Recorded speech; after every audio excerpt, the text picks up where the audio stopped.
Hello and welcome to Devil's Advocate. Why does India perform so poorly in sports, and can the government's draft new sports policy make a difference? Those are the issues I shall raise today with the Sports Minister, Shankar Aiyar. Mr. Aiyar, let's start with what many consider to be the core problem you face.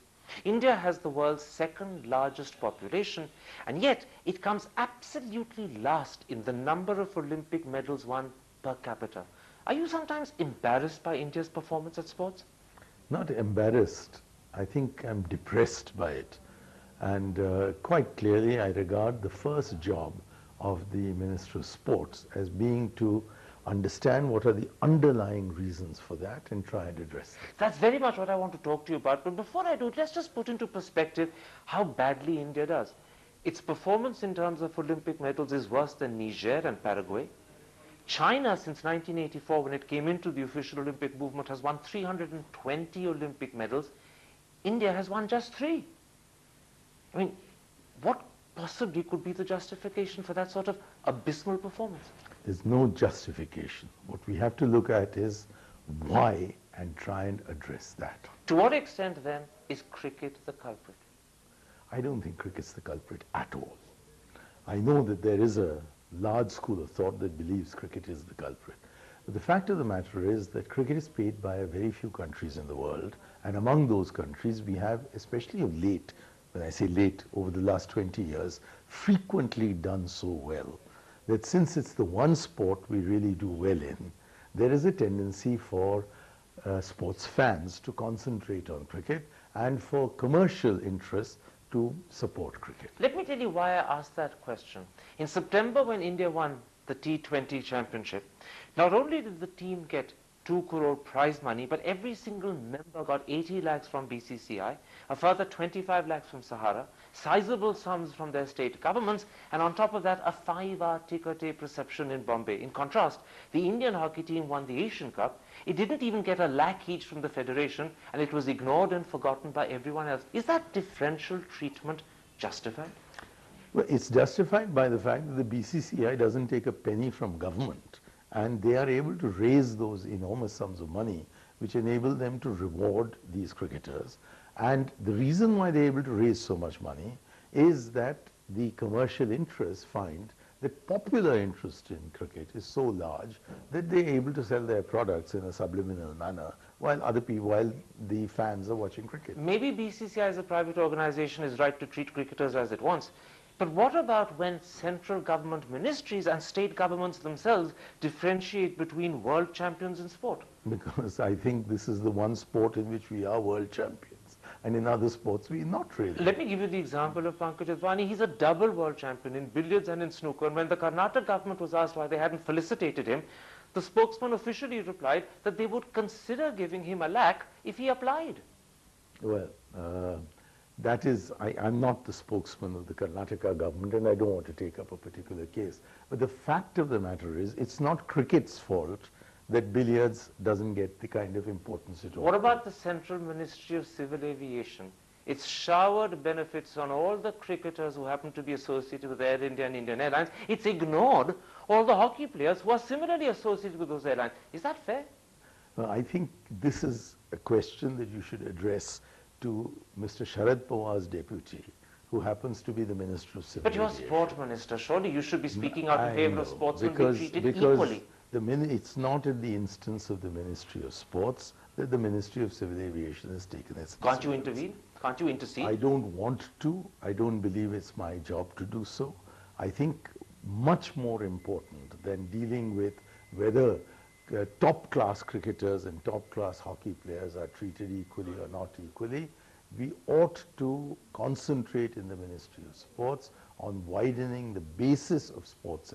They say a second problem arises from the fact that most of the leading sports federations are headed by politicians. Football, cricket, athletics, table tennis, boxing, archery, judo, you name it, there's a politician on top of it. Is that the way things should be? They're elected according to the charter of these organizations, and therefore I'm not in a position to say that those who are the electors should not elect politicians. But are they being elected because they're politicians and therefore they are being given favors, or because they're actually doing a good job for the sport they're associated with? I suspect that those who are electing these people, and the electoral colleges tend to be fairly small, believe correctly or incorrectly, that if they did have a politician at the top of the federation, then the pushing of files with governments and so forth would be easier. But it hasn't led to any more medals coming India's way. And practically Yes, all the fields where you have perhaps politicians at the head. electors are less interested in collecting the medals than in ensuring that the files are pushed through government. And perhaps they're more interested in side benefits that accrue as a result of having politicians at the top, rather than an advantage to the sport itself. Well, I think since politicians are all people who are politicians only in one dimension and other things in other dimensions, you'll have to concede too that these politicians who are heading the sports federations have for a long time been associated with that sport. And for a long time those sports have not brought any medals or any other glory to India. The fact is that apart from cricket, nothing has worked. Nothing has worked. So then clearly these sportsmen... Hence the need for a sports policy. So instead of looking at, trying to put cricket in the dock, let us put what is really the issue in the dock. I was actually trying to put politicians heading sports federation in the dock alongside cricket. You could do so if you wished, but they are there because they've been associated with the sport. There are huge numbers of politicians who are not in sports What about a third, starting with me. What about a third factor that people bring up when they try and explain India's poor sports performance? They say India tends to forget its sporting heroes. I gather that 8 national and international champions are actually manning car parks outside New Delhi railway station at the moment. And Gopal Bhengra died on a pension of just 1,475 rupees a month and had to supplement his income breaking stones. And yet there was a man who played World Cup hockey for India. I don't think the answer to the fundamental answer to the fundamental problem lies only in honoring sports heroes, although honoring sports heroes and ensuring that they have a decent life is very much part of the problem.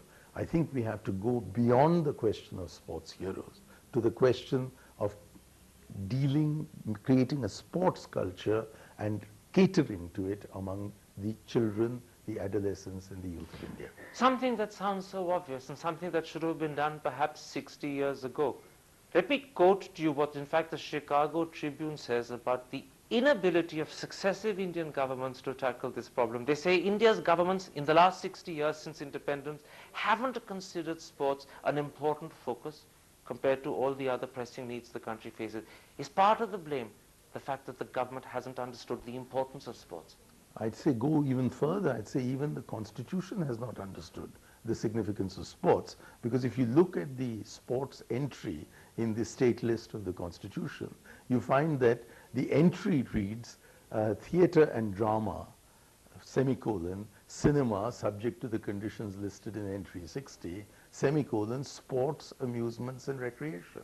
Now, so it's on par with amusement and recreation. Yeah, so if the founding fathers of our Constitution believed that sports had no role greater than being an amusement or a recreation, it's hardly surprising that over the last 60 years, we have not given sports the kind of importance it deserves, which is why my comprehensive sports policy in its draft form begins by attempting to link sports to youth development and youth development to national development, including economic development. What was it that led to the Indian Constitution and flowing out of the Indian Constitution, the entire political system, not understanding the importance of sport? Was it a sort of patrician attitude? No. Was it an obsession with academics? I think people did not link in the early phases, they didn't link the playing of sports to national development.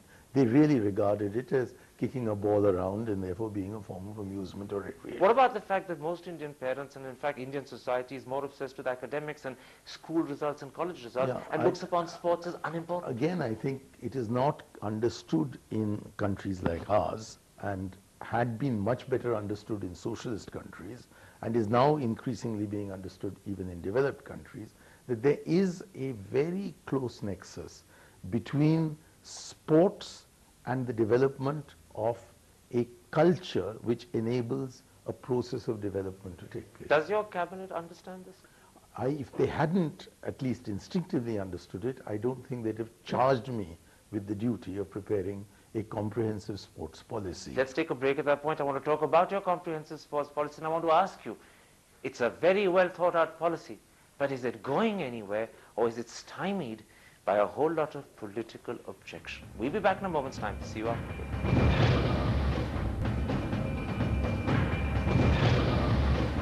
Welcome back to Devil's Advocate and an interview with Sports Minister Shankar Aiyar. Mr. Aiyar, let's turn to your draft new sports policy. Its vision is to make India a vibrant, leading-edge sporting nation within the next decade, and you plan to do so by substantially increasing the number of people with access to organized sport and by substantially increasing the investment in sport. But instead of being lauded, you're being opposed by practically every leading sports federation in the country. Why?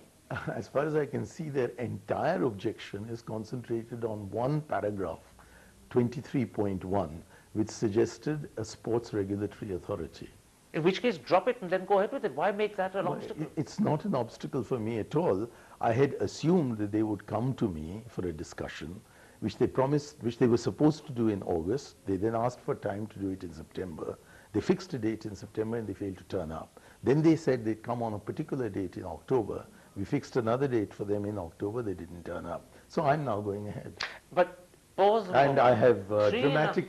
I have dramatically altered paragraph 23.1. So you're revealing for the first time, if I understand you correctly, that you are prepared to alter the paragraph on the Sorry, sports that is not regulatory the authority. revelation. The day one I said that I had an open mind. Now that I have understood their objection and I've gone through sports law in very great detail, I find that there are very easy ways of establishing these kinds of organization based upon the experience of developed democracies. Let me, for the audience's sake, tell you what they actually object to. They fear that a sports regulatory authority will first of all eat into their jurisdiction, interfere with the running of their separate federations, and therefore they resent the fact that you're even contemplating such a body.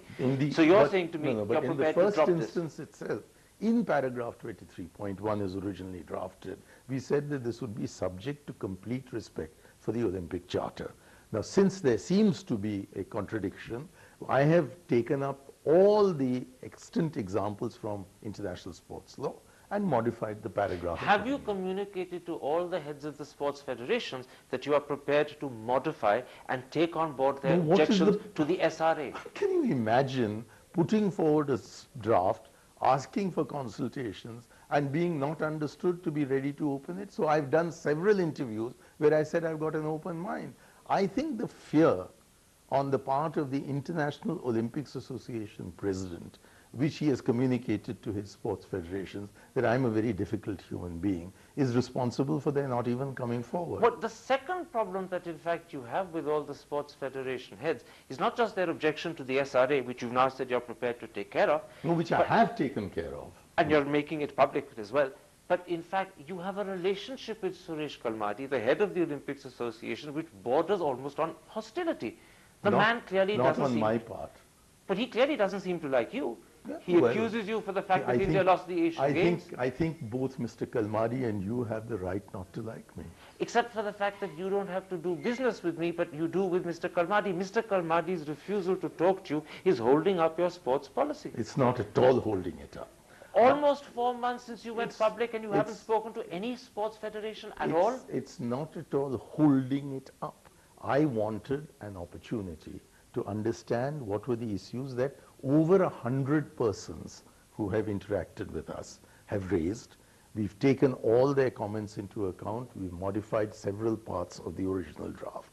And in respect of the Indian Olympics Association and the NSFs on the SRA, which is that paragraph 23.1, we have made significant amendments in that to still make the point that we have got, which is that internal disputes involving these national sports federations should not be dealt with by the government, but should be dealt with independently. But in a way in which the sports federations won't lose their authority and control over their individual sports? Their autonomy, yes.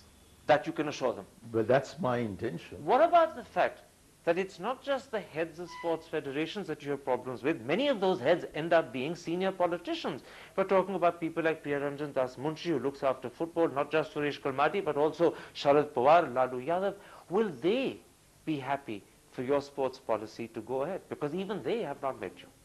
Well, as far as I can find, the main objection that they all had is to paragraph 23.1. because although they haven't met me, No, they have one other objection. no, Can I bring it up? let's take that 23.1 first. That particular objection has been articulated by them frequently to the press, often in very offensive language, but I've understood the point that they're trying to make, and I'm attempting to address it by redrafting that Quite right, and paragraph. therefore hopefully, and let's move to therefore which is the hopefully next this point. problem is out of the way. I But they hope so. also as a whole object to the fact that you have reservations, which you don't hesitate to express, with the holding of mega sporting events. And they turn around and say the Mani Shankar Aiyar simply doesn't understand that through mega sporting events, you create interest in sport, you focus attention, you draw money, and you bring children into the process. Well, if they read the draft, it provides for mega sports events. But to it be does it with skepticism. No, it I've read your doesn't. draft. No. It does. I'm sorry. I'd like you to tell me where the skepticism lies. Your skepticism comes from the fact that you say that greater attention needs to be paid to other aspects of sports development, and in comparison, you devalue mega sporting events. They actually want to give mega sporting events a priority that you don't agree with. But that's not called skepticism. It's called prioritization. It is to in my their eyes mind, skepticism. No, In I'm fact, in sorry. their eyes, it's doubt. I leave it to you to use the word that you wish. But as far as I'm concerned, if we do not address the fundamental problem, which, if you'll give me permission to mention, I'd now like to mention, namely that out of 77 crore youth, adolescents, and children in India today, the best estimate is that only 5 crore have any kind of access to organized Quite right, sport. and that's under 6.5%. And if today we are doing so badly in international sport compared to a small country like Cuba, which is doing outstandingly, I believe the basic problem to be addressed is widening the base before we concentrate on the top of the pyramid. But if you don't have with you the cooperation of the sporting federations, if in fact your attitude towards them suggests to them, rightly or wrongly doesn't matter, a hostility, then you're not going to go very far. And since it's your Wait a policy minute, that's no, at wait a stake, minute, I'm huh? saying to you, It's not reach my- out to them, Sorry, reach out to them. You've got it completely wrong. It's not my policy. And Well, if so we- far it is your may I policy just- because it's not adopted sorry, by the cabinet. may I- It's not may I- government of India. Give me half a chance, please. It is not my policy because the draft is my draft. It will become a policy when the government accepts it.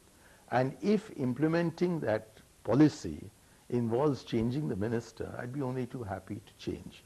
And if you're suggesting that I'm not reaching out to the sports federations, you're completely wrong, because 3 or 4 times we've gone out to them and said, please let us have your views, and at least one of them, Brigadier K.P. Singh Dev of the Rowing Federation, has given me a most detailed comment. If you're reaching out, then are you suggesting they're snubbing you? Maybe they are. Has Mani Shankar Aiyar's personality or image become a problem? Perhaps Possibly. unwittingly. Possibly. You mean they're reacting to you as a person rather than the policy? Possibly. Why are you asking me these questions? You should be asking them. Because, you see, you've come up with a sports policy in draft form that could be the answer to India's sports problems, but for almost 4 months you've been stymied. It hasn't I'm gone not anywhere. Please, you're quite wrong in suggesting I'm stymied. I wanted to complete a process of consultation with all stakeholders. I've But the completed... biggest ones have Oh, not wait a done minute. so. They are not the biggest. They are only one. That's where you and they are wrong.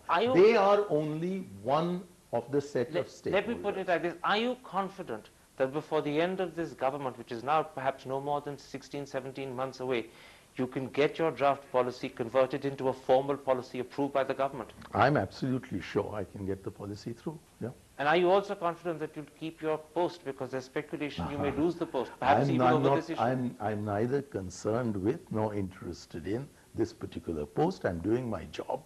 And if the Prime Minister feels I should be elsewhere, I happily accept that constitutional order. Mani Shankar Aiyar.